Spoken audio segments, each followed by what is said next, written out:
Hello बच्चों, कैसे हैं आप सभी। आप सभी का संकल्प के इस ऑनलाइन प्लेटफॉर्म पे एक बार फिर से स्वागत है। आज मैं आप सभी के लिए लेकर आई हूँ बायोलॉजी का एक टॉपिक जो है मॉलिक्यूलर बेसिस ऑफ इनहेरिटेंस या वंशागति का आणविक आधार। आप सभी पढ़े होंगे बच्चों इनहेरिटेंस क्या होता है। तो ऐसे सारे कैरेक्टर्स जो पेरेंट्स से ऑफ स्प्रिंग ट्रांसफर किए जाते हैं, इनहेरिटेड किए जाते हैं, ठीक है। ऐसे सारे कैरेक्टर्स को हम जिस ब्रांच में स्टडी करते हैं वो होता है इनहेरिटेंस जेनेटिक्स। और उस इनहेरिटेंस का मॉलिक्यूलर बेसिस क्या है, ठीक है। मॉलिक्यूलर लेवल पे अगर हम इनहेरिटेंस की स्टडी करें तो सारी की स्टडी हम करते हैं मॉलिक्यूलर बेसिस ऑफ इनहेरिटेंस में। जब भी बच्चों इनहेरिटेंस की बात आती है तो हम कहाँ पे पहुंच जाते हैं हमारे जेनेटिक एलिमेंट पे, हमारे जेनेटिक मटेरियल पे। आप सभी को पता है कि हम लोगों के अंदर जो जेनेटिक मटेरियल होता है वो होता है डीएनए। क्योंकि डीएनए हमारे अंदर ही ट्रांसफर होता है, हमारे अंदर से दूसरे जनरेशन में, हमारे अंदर भी हमारे पेरेंट्स से ट्रांसफर होके आया होगा। तो हमारे बॉडी का जेनेटिक मटेरियल क्या है बच्चों, डीएनए है। वायरसेस में, कुछ वायरसेस में जो जेनेटिक मटेरियल होता है वो होता है आरएनए, ठीक है। लेकिन अब ये जो डीएनए और आरएनए है उसको हम अगर जेनेटिक मटेरियल कह रहे हैं, आनुवंशिक पदार्थ कह रहे हैं, तो वो क्या है, वो एक तरह से क्या है, वो एक तरह से न्यूक्लिक एसिड्स हैं, ठीक है। जो डीएनए और आरएनए है जो हमारे जेनेटिक मटेरियल में as a building block unit की तरह वर्क करते हैं।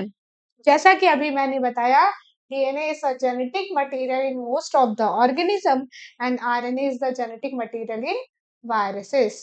RNA का हमारी बॉडी में क्या फंक्शन है। अगर RNA वायरसेस में एज अ जेनेटिक मटेरियल है तो हमारे बॉडी में आरएनए का क्या फंक्शन है। तो हमारे बॉडी में आरएनए एज अ मैसेंजर काम करता है। क्योंकि बच्चों तुम लोग पढ़े होगे या जानते होगे, नहीं पढ़े होगे तो हमारे इस ऑनलाइन प्लेटफॉर्म पे पढ़ोगे कि जो आरएनए होते हैं वो कई टाइप्स के होते हैं, एमआरएनए, आरआरएनए, टीआरएनए।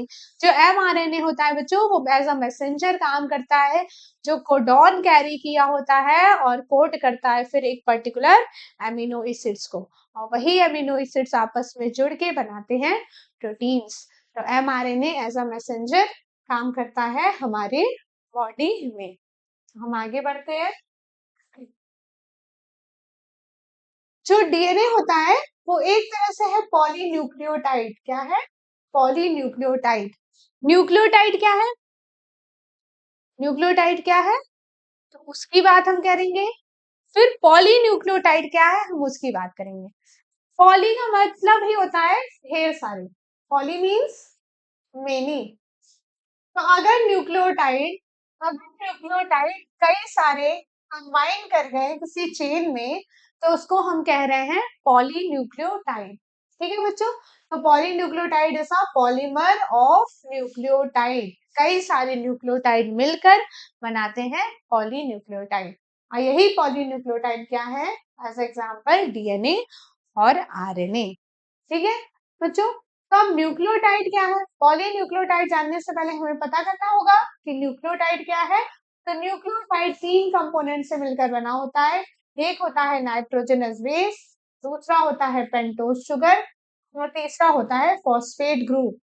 हम यूपी बोर्ड वाले बच्चों के लिए बोले तो नाइट्रोजनस बेस दैट इज नाइट्रोजनी क्षारक, दूसरा शर्करा और तीसरा फॉस्फेट समूह। ठीक इसी तरह न्यूक्लियोटाइड से अगर हम फॉस्फेट कंपोनेंट को माइनस कर दें, अगर फॉस्फेट ग्रुप को हम हटा दें तो जो बनता है या जो बचा रह जाता है उसको हम कहते हैं न्यूक्लियोसाइड। तो न्यूक्लियोसाइड में आएंगे नाइट्रोजनस बेस और पेंटोज शुगर, ठीक है बच्चों। अब हम आगे बात करते हैं। ये है हमारा एक पॉलीन्यूक्लियोटाइड का चेन। हमने देख लिया कि जो न्यूक्लियोटाइड था वो किस चीज का बना था, नाइट्रोजनस बेस का, पेंटोज शुगर का, फॉस्फेट का। अब मैं बोल रही हूँ कि मैंने यहाँ पे जो बनाया है वो है पॉलीन्यूक्लियोटाइड। पॉलीन्यूक्लियोटाइड अगर मैंने यहाँ बनाया है मतलब इसमें न्यूक्लियोटाइड तो होंगे।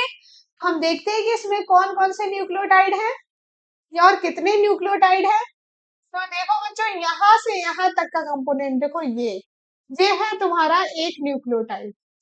फिर यहाँ से यहाँ तक देखो बच्चों ये है तुम्हारा दूसरा न्यूक्लियोटाइड, फिर ये है तुम्हारा तीसरा न्यूक्लियोटाइड और ये है आप लोगों का चौथा न्यूक्लियोटाइड।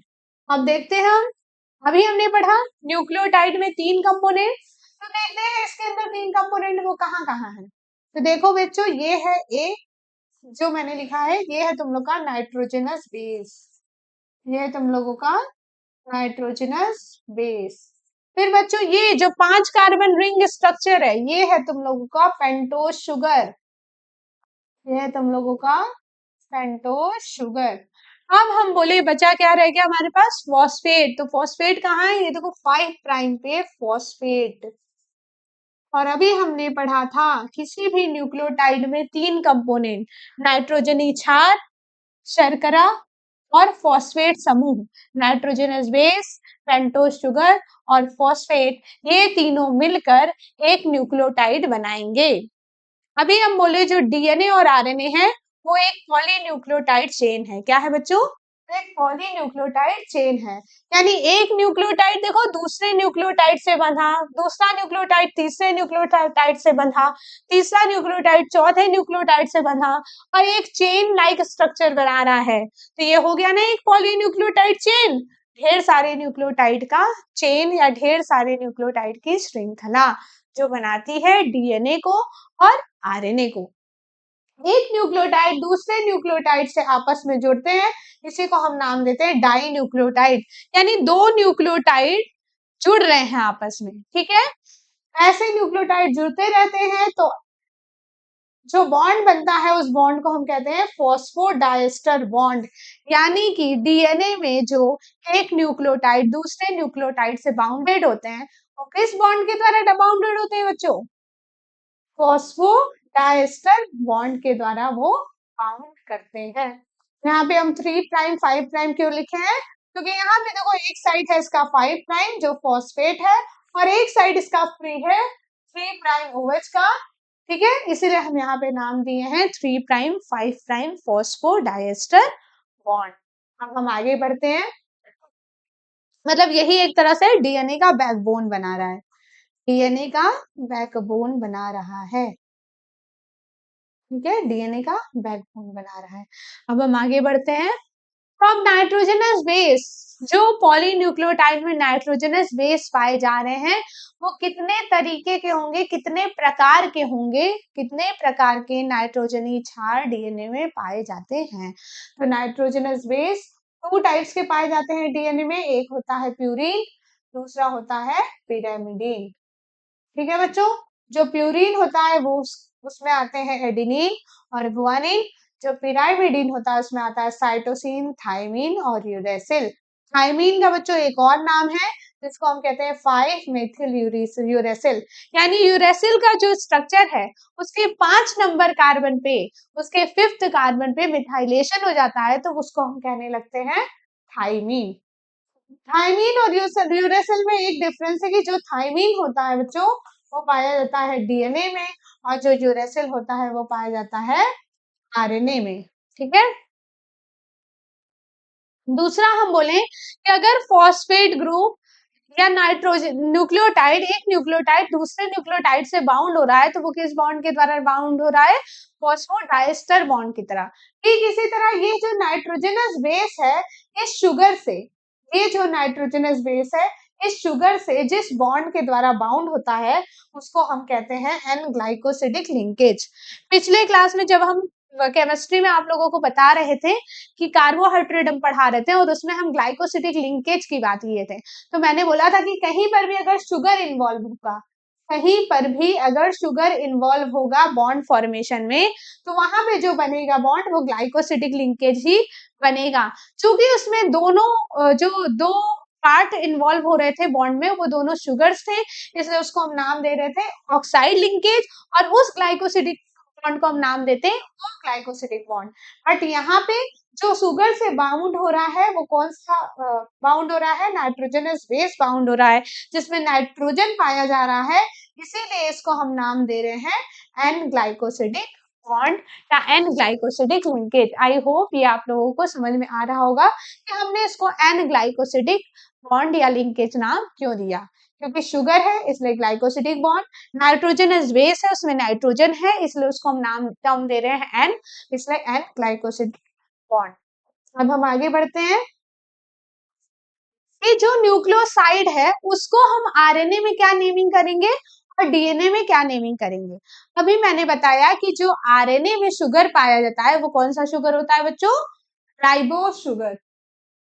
आरएनए में जो शुगर होता है वो शुगर होता है राइबोस शुगर, और डीएनए में जो शुगर होता है वो शुगर होता है deoxy ribose sugar, deoxy ribose sugar.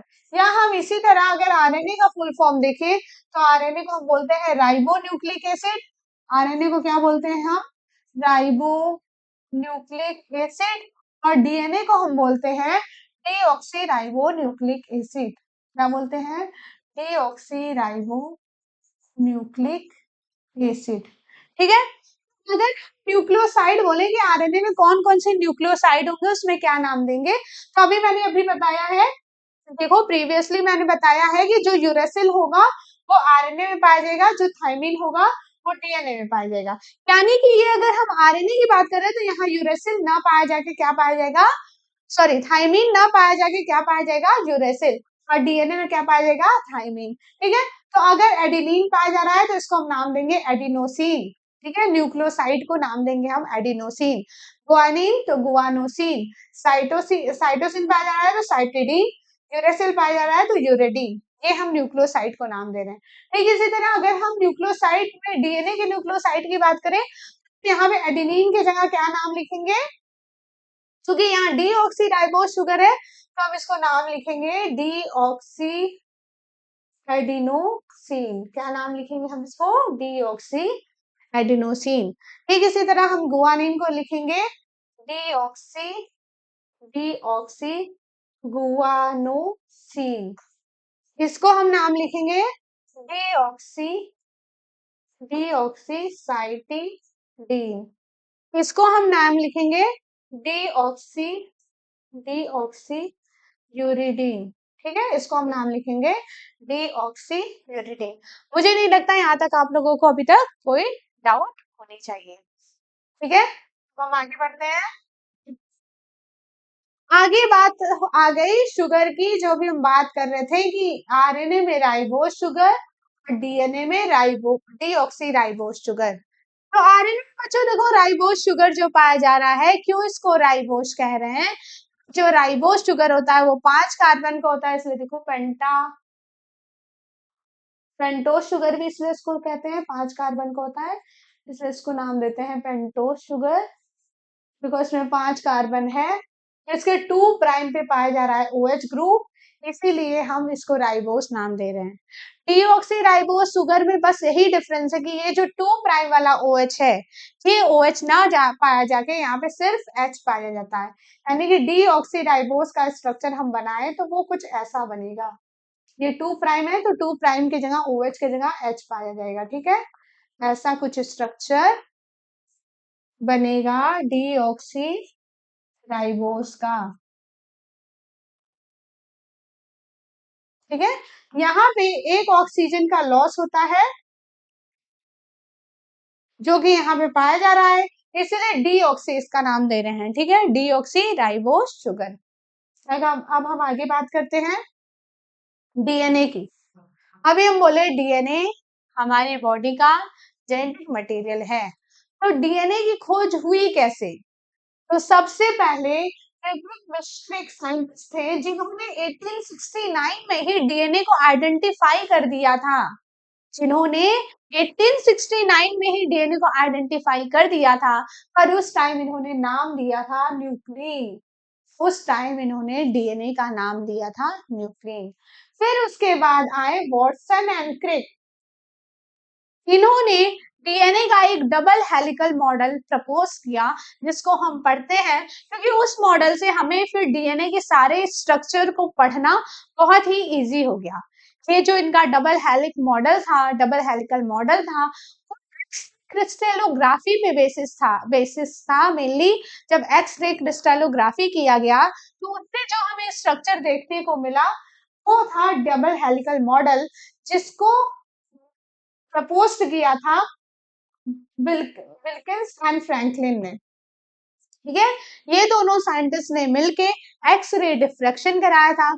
X ray diffraction से जो हमें डीएनए का मॉडल मिला था, उसी को double helical model of DNA के फॉर्म में प्रपोज किया था वॉटसन एंड क्रिक ने, जिसको हम लोग पढ़ते हैं। ठीक है, ये जो डबल हेलिकल मॉडल था, ये मॉडल बेसिकली बच्चों, ये मॉडल बेसिकली बी डीएनए के लिए दिया गया था। किसके लिए दिया गया था?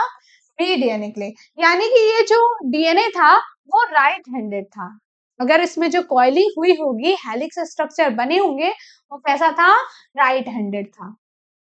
ठीक है, ये राइट हैंडेड हेलिकल स्ट्रक्चर था या राइट हैंडेड कॉइल्ड था। ठीक, हम डीएनए की बात करें, यहाँ देखो लिखा भी है डीएनए टू पॉलीन्यूक्लियोटाइड चेन, दो पॉलीन्यूक्लियोटाइड चेन का बना होता है, इसलिए यहाँ देखो लिखा है डबल हेलिक्स, यानी जो हेलिकल स्ट्रक्चर होगा वो डबल हेलिक्स में पाया जाएगा, टू पॉलीन्यूक्लियोटाइड चेन उसमें पाई जाएगी। कॉइल्ड, कॉइल्ड होगा, हेलिक्स का फॉर्म करेगा इन राइट हैंडेड फैशन। अभी मैंने बोला कि जो बी डीएनए होता है वो राइट हैंडेड कॉइल्ड होता है। ठीक है, राइट हैंडेड उसका रोटेशन, उसका हेलिक्स बनता है। आगे हम बात करें तो ये है डीएनए का स्ट्रक्चर। ठीक है, अब आप लोग सोच रहे होंगे ये मैम आधा अधूरा बता के बोल रही है डीएनए का स्ट्रक्चर। नहीं बच्चों, अभी मैं बताती हूँ ये क्या है। ठीक है, तो डीएनए का जो डबल हेलिकल मॉडल था वो ऐसे ही था। ये था डीएनए का डबल हेलिकल मॉडल। इसमें बताया क्या गया था? इसमें बताया गया था कि डीएनए में टू स्ट्रैंड पाए जाते हैं, मतलब एक ये और दूसरा ये, यानी डीएनए जो होगा बच्चों, वो डबल हेलिक्स के फॉर्म में होगा, यानी डीएनए में टू स्ट्रैंड्स पाए जाएंगे। डीएनए में टू स्ट्रैंड्स पाए जाएंगे। ठीक है, दूसरा था कि ये जो दोनों स्ट्रैंड होंगे, ठीक है, ये जो डीएनए में पाए जाने वाले दोनों स्ट्रैंड होंगे, ये दोनों स्ट्रैंड एक दूसरे के एंटी पैरेलल होंगे, एंटी पैरेलल या अपोजिट होंगे। ठीक है, जैसे कि अगर ये एक स्ट्रैंड, ये एक पॉलीन्यूक्लियोटाइड का चेन 5 प्राइम से 3 प्राइम मूव कर रहा है, ठीक है, 5 प्राइम से 3 प्राइम है, तो नेक्स्ट वाला 3 प्राइम टू, नेक्स्ट वाला 3 प्राइम टू 5 प्राइम होगा, यानी दोनों strand, both strand are anti parallel. Both strands कैसे होंगे? एंटी पैरेलल होंगे। नेक्स्ट हम डीएनए के स्ट्रक्चर की बात करें तो इन्होंने ये बताया कि अगर जो दोनों डीएनए के स्ट्रैंड है वो एंटी पैरेलल है। ठीक है, एंटी पैरेलल है तो डीएनए के बीच में, अभी मैं बताई कि डीएनए में चीज, डीएनए में जो बना होता है वो न्यूक्लियोटाइड का बना होता है, उसमें 3 मेजर चीज होते हैं। वो क्या क्या होते हैं? नाइट्रोजनस बेस, पेंटोज शुगर और फॉस्फेट। अगर यहाँ पे 5 प्राइम आ रहा है तो यहाँ पे फॉस्फेट आया होगा। ठीक है, फॉस्फेट आया होगा, इसी के बैकबोन में होगा यहाँ पे शुगर, यानी कि नाइट्रोजनस बेस कहीं ना कहीं यहाँ पे पाया जा रहा है। ठीक है, नाइट्रोजनस बेस कहीं ना कहीं यहाँ पे पाया जा रहा है, यानी ये जो बॉन्ड हम बना रहे हैं ये है नाइट्रोजनस बेस का बॉन्ड, यानी A T G C, nitrogenous base के बीच है बॉन्ड। ठीक है, ये बॉन्ड नाइट्रोजनस बेस के बीच है, यानी कि डीएनए का जो ये स्ट्रैंड है, ये जो बैकबोन है, ये फॉस्फेट और शुगर का बना हुआ है, और जो शुगर से नाइट्रोजनस बेस अंदर की तरफ बाउंडेड है। ठीक है, अंदर की तरफ बाउंडेड है। इसमें बताया गया कि जो एडेनिन है वो हाइड्रोजन बॉन्ड के द्वारा, डबल हाइड्रोजन बॉन्ड के द्वारा थाइमीन से बाउंड करेगा, थाइमीन से बॉन्ड बनाएगा एडेनिन, और गुआनिन जो है वो ट्रिपल बॉन्ड के द्वारा साइटोसिन के साथ बाउंडेड होगा डीएनए में। ठीक है, यानी एडेनिन हमेशा किससे बाइंड करेगा? थाइमीन से। गुआनिन हमेशा किससे बाइंड करेगा? साइटोसिन से। ठीक इसी तरह ये अगर डीएनए है तो इसमें यूरेसिल नहीं पाया जाएगा। ठीक है, इसमें यूरेसिल नहीं पाया जाएगा, यानी कि जो बैकबोन है वो किस चीज का बना है? फॉस्फेट का, शुगर का, और जो अंदर प्रोट्यूड हो रहा है वो है नाइट्रोजनस बेस। उसके बाद इसमें बताया गया कि ये जो हेलिक्स है उसका डायमीटर कितना होगा।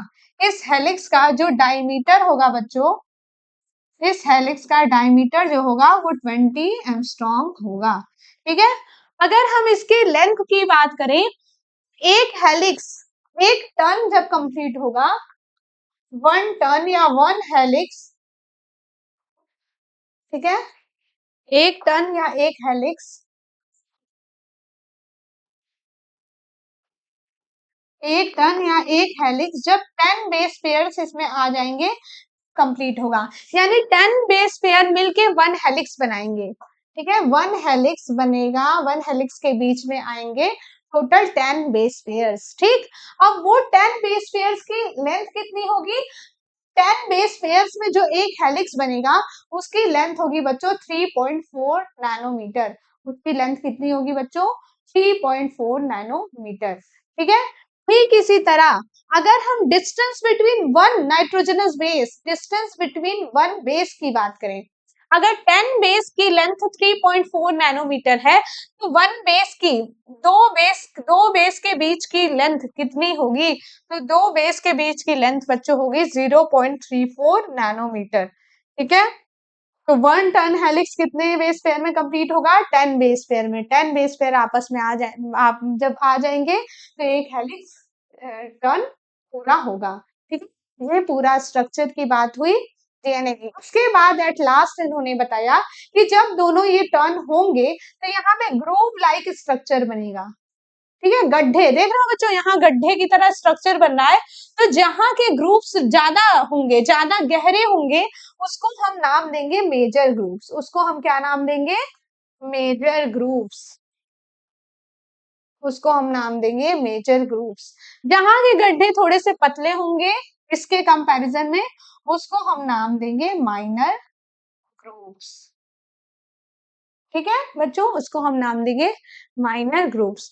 तो अगर हम समरी देखें कि डीएनए के डबल हेलिक्स की क्या क्या समरी है, तो डीएनए के डबल हेलिक्स में पहला है कि जो डीएनए है वो डबल स्ट्रैंडेड है। वो कैसा है? डबल स्ट्रैंडेड है। बोथ स्ट्रैंड कैसे हैं? Anti parallel. Both strands are anti parallel और अपोजिट बट कंप्लीमेंट्री। कॉम्प्लीमेंट्री क्यों है? क्योंकि अगर कॉम्प्लीमेंट्री नहीं रहेंगे तो बॉन्ड बॉन्ड कैसे बनेगा? दो स्ट्रैंड के बीच बॉन्ड कैसे बनेगा? अगर जो डीएनए है उसका डायमीटर कितना है बच्चों, हम देखें तो डायमीटर है इसका 20 एंगस्ट्रॉम। अगर हम देखें कि 1 टन कितने बेस पेयर में कंप्लीट हो रहा है, तो 1 टन 10 बेस पेयर में कंप्लीट हो रहा है। इसकी डिस्टेंस कितनी है? इसकी डिस्टेंस है 3.4 नैनोमीटर। ठीक है, अगर हम डिस्टेंस बिटवीन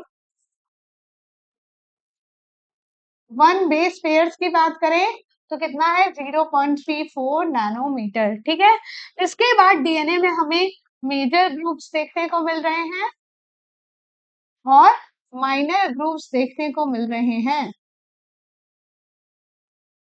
फिर नेक्स्ट हम बात करें एट लास्ट, और हमें डीएनए में क्या देखने को मिला है? और डीएनए में हमें देखने को मिला है कि जो नाइट्रोजनस बेस है वो एडेनिन हमेशा थाइमिन के साथ बॉन्ड कर रहा है और गुआनिन हमेशा साइटोसिन के साथ बॉन्ड कर रहा है। नेक्स्ट सबसे इंपॉर्टेंट पॉइंट, क्योंकि ये डीएनए है तो इसमें शुगर्स जो है वो कौन सा शुगर्स है? Deoxyribose sugar. कौन सा शुगर है बच्चों? Deoxyribose sugar. फिर उसके बाद हम बात करें तो इसमें कौन सा नाइट्रोजनस बेस नहीं पाया जाएगा? तो uracil. Uracil always found in RNA. जो यूरेसिल है वो हमेशा आरएनए में पाया जाएगा, डीएनए में नहीं पाया जाएगा। तो ये पूरा बच्चों डीएनए के डबल हेलिकल मॉडल की समरी है, जो तुम्हें ये पॉइंट याद रखना है। इतने पॉइंट्स तुम याद रखोगे, डीएनए का डबल हेलिकल स्ट्रक्चर बना के आओगे, तुम्हें मार्क्स फुल मिलेंगे। ठीक है, नेक्स्ट हम बात करते हैं चार गैप रूल की। ठीक है, डीएनए के नाइट्रोजनस बेस कैसे आपस में बाइंड करते हैं, उसके लिए चारगैफ ने एक रूल दिया था, उसी को हम चारगैफ रूल कहते हैं। जिन्होंने कहा था कि जो प्यूरिन होगा, जिन्होंने कहा था कि जो प्यूरिन होगा जो प्यूरीन होगा उसका नंबर पिरामिडीन के इक्वल होगा। प्यूरीन में जैसे हम लोग पढ़े एडेनिन, गुआनिन, और पिरामिडीन में हम लोग पढ़े थे साइटोसिन, थायमिन और यूरेसिल। यानी कि जितने नंबर ऑफ प्यूरीन होंगे उतने नंबर ऑफ पिरामिडीन होगा। पहला इन्होंने ये कहा था कि प्यूरीन इक्वल टू पिरामिडीन। फिर इन्होंने कहा कि अगर हम ए प्लस जी का अमाउंट देखें, प्लस जी मतलब दो प्यूरीन को देखें और दो पिरामिडीन को देखें, यही बात प्यूरीन इक्वल टू पिरामिडीन। तो देखो ए प्लस जी इसमें दोनों क्या है, प्यूरीन है, और टी प्लस सी इसमें दोनों क्या है, पिरामिडीन है। तो इनका बात यही था कहने का कि जो प्यूरीन होगा उसका नंबर हमेशा पिरामिडीन के इक्वल होगा। ठीक इसी तरह इन्होंने कहा कि अगर हम प्यूरीन बाई पिरामिडीन कहें, प्यूरीन बाई पिरामिडीन करें, मतलब जितने नंबर ऑफ प्यूरीन उतने नंबर ऑफ पिरामिडीन, ये ऑलवेज कांस्टेंट होंगे। इसका जो डिवाइड करने पे वैल्यू आएगा वो हमेशा 1 आएगा। ठीक है, यानी कि अगर हम एडेनिन, हमारे पास किसी डीएनए में 2 है, ठीक है, साइटोसिन हमारे पास 4 है, तो हमारे पास थाइमिन और गुआनिन कितना होगा, कितना होगा बच्चों? तो अगर एडेनिन 2 है तो थाइमिन भी कितना होगा, हमारे पास 2 होगा। अगर साइटोसिन 4 है तो गुआनिन भी हमारे पास कितना होगा, 4 होगा। ठीक, ये इन्होंने बताया था कि एडेनिन का नंबर हमेशा थाइमिन के बराबर होगा, गुआनिन का नंबर हमेशा साइटोसिन के बराबर होगा। प्यूरीन हमेशा उतना ही नंबर में पाया जाएगा किसी भी डीएनए में जितना पिरामिडीन पाया जाएगा। और हम ये बता ही चुके हैं आप लोग को, एडेनिन हमेशा बाउंड होगा तो डबल बॉन्ड के द्वारा थाइमिन से बॉन्ड होगा, और गुआनिन हमेशा बाउंड होगा तो ट्रिपल बॉन्ड के द्वारा साइटोसिन से बाइंड होगा। फिर ये कुछ समरी है कि किस किस में, जैसे अगर हम 5174 बैक्टीरियोफेज की बात करें तो उसमें 5386 न्यूक्लियोटाइड्स पाए जाते हैं। अगर हम लैम्डा बैक्टीरियोफेज की बात करें तो उसमें 48502 बेस पेयर्स पाए जाते हैं। अगर ई कोलाई की बात करें तो ई कोलाई में 4.6 इंटू 10⁶ बेस पेयर्स पाए जाते हैं। अगर हम ह्यूमन के हैप्लॉइड कंटेंट की बात करें तो इसमें जो डीएनए का हैप्लॉइड कंटेंट हमारे में वो है 3.3 इंटू 10⁹ बेस पेयर। ठीक है, ये याद करने वाली चीजें हैं, याद कर लीजिएगा आप लोग। नेक्स्ट हम बात करते हैं, तो ये डीएनए से रिलेटेड चीजें हो गई। नेक्स्ट है कि अगर हम किसी डीएनए के लेंथ को कैलकुलेट करना हो हमें, तो हम कैसे करेंगे, किसी डीएनए के लेंथ को कैलकुलेट कैसे करेंगे। लेंथ ऑफ डीएनए या डीएनए लेंथ हम देखें तो डीएनए लेंथ को कैलकुलेट करने के लिए एक बच्चों का फॉर्मूला है कि उसमें नंबर ऑफ बेस पेयर्स जितने हैं, जितने नंबर ऑफ बेस पेयर्स हैं उसको हम distance between two adjacent base pair से क्या कर दें, मल्टीप्लाई कर दें।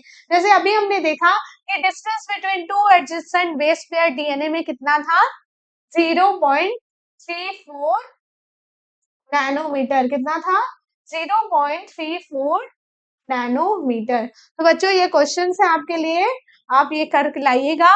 पिछले क्लास में कमेंट में आंसर कर कीजिएगा, इसलिए क्वेश्चन अगर आप सॉल्व करनी है तो कि इसका आंसर आपका क्या आया है, ये क्वेश्चन है आप लोगों के लिए।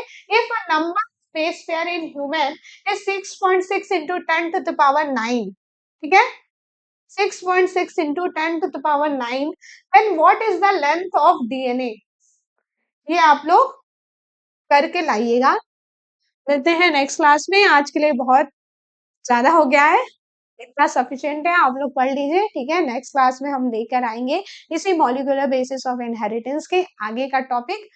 तब तक के लिए आप लोग इस क्वेश्चन को सॉल्व कीजिए। अभी तक डीएनए में, डीएनए के स्ट्रक्चर में, न्यूक्लियोटाइड में, न्यूक्लियोसाइड में जो भी प्रॉब्लम है, जो भी चीजें नहीं समझ में आई है, वो कमेंट्स बॉक्स में हमें बताएं। हमारे ऑफलाइन के स्टूडेंट क्लास में पूछ सकते हैं, वैसे उन लोगों का सिलेबस कंप्लीट हो गया है, लेकिन आप फिर भी क्लास में आइए, रिवाइज कीजिए जो चीजें नहीं समझ में आ रही हैं। एग्जाम बहुत ही करीब है, मैं फिर से बोल रही हूँ, अच्छे से पढ़ाई कीजिए। ठीक है, all the best to all.